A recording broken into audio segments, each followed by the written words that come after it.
Beating procrastination. Procrastination occurs when people do not want to do something. Sometimes that can be making a big decision, and they are, sometimes making a big decision, they overthink the situation to such a point it becomes hard to make the decision at all. This is a huge time waster, and of course does not necessarily result in either decision being made either. Of course, it is always important to weigh up big decisions carefully. There's no denying that. It would be very negative to make a decision that had a terrible impact on your life. On the same note, though, thinking things through too much and analyzing them to the point where it is impossible to make any kind of decision is a very negative approach. Procrastination, or putting off decisions and tasks to another time, means spending time on other things that act as a distraction from the main task that is supposed to be at hand. What people do when procrastinating, for example, watching TV is the big one, or on the internet, social media is a big one too, networking websites. There are many different ways people procrastinate, and all these lead to significant time wastage. For example, looking at different scenarios I'll discuss shortly, and you might be able to identify some of these yourself, and certainly the clients I've worked with to help them around procrastination. These are the key things.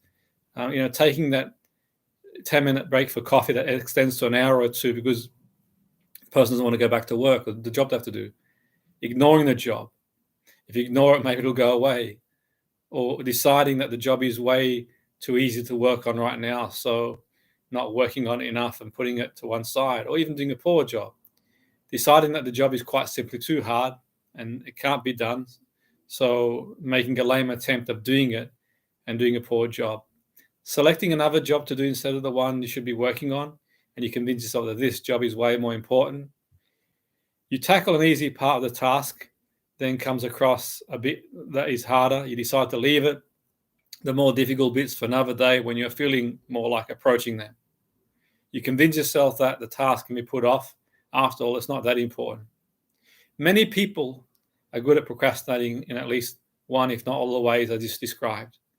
Learning to understand our own personal procrastination patterns is important so that we can carry on to stop ourselves wasting time in this way. Self-awareness makes it much easier to solve the problem and address it. The impact of procrastination is that tomorrow just gets that much harder. When you delay the inevitable, often you still have to do those activities anyway. This means in many cases there is even more to cram into one day than there was before, which makes time management even more challenging than ever. If your procrastination is a result of putting off difficult tasks, one can ask themselves how many occasions that procrastination has made that task go away, or whether you still have to do it or deal with it in the end. In almost every case, the problem does not go away, and the situation just gets hard as a result of ignoring it for a while and switching the TV on instead. So beating procrastination, consider this past year and think about times when you've procrastinated rather than doing something that needed doing or taking a decision that had to be made. Understanding your own procrastination behaviors associated with it can help you to better address it. It can help you to determine how to overcome or how the outcome could have improved if you had not procrastinated. There are various questions to consider in this exercise we'll do. What was the subject of decision that you procrastinated over? And I do this with my clients when I help them around procrastination. I get to ask these questions. It's not exhaustive, not the only ones, but these generally are relatively quite effective. What type of task did you put off doing?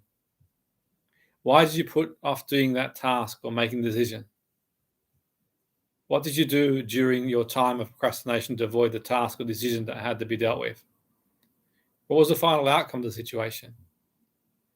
Does procrastination help? What would have been the benefits of not procrastinating?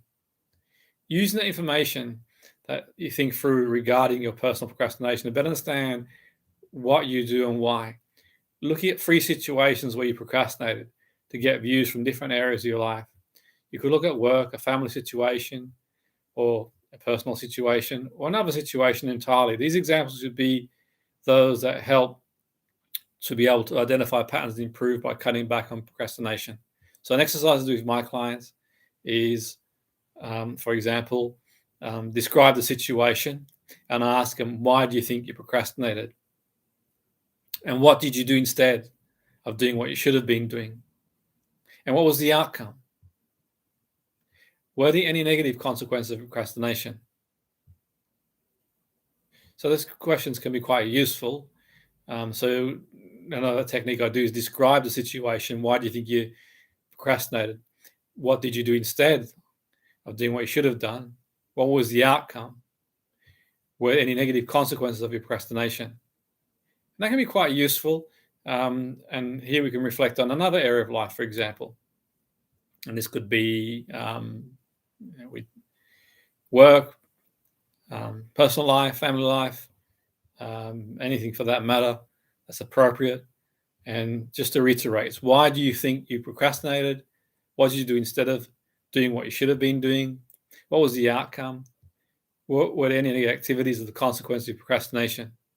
Having carried out this activity, it's possible to identify particular patterns in behavior or in outcomes or consequences.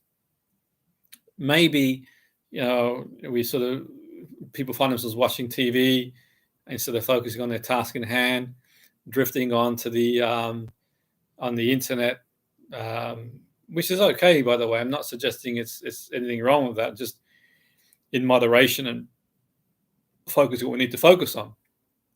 But it could be you got something really important to, like a report to do, or maybe you're sort of writing a book and you just sort of distract yourself. And in cases perhaps you even procrastinate for so long the time that you lose the option to make particular decisions, and options become less available to you. And I certainly found that with plenty of clients where it's kind of like just putting it off, putting off applying for that job, the deadline in a week, for example, putting it off until the point the deadline closes and it's taken out of the person's hand. And obviously in those situations, I'm not saying what people should and shouldn't do. It's just giving an example, which is sort of a point. So from that perspective, we can see our time wasting, sort of time procrastination deliberately. Whatever the situation is for you and your personal procrastination, I don't know. But certainly in my experience of working with many clients over many years, understanding what we are doing and why will help identify new ways of working so one can avoid procrastination in the future.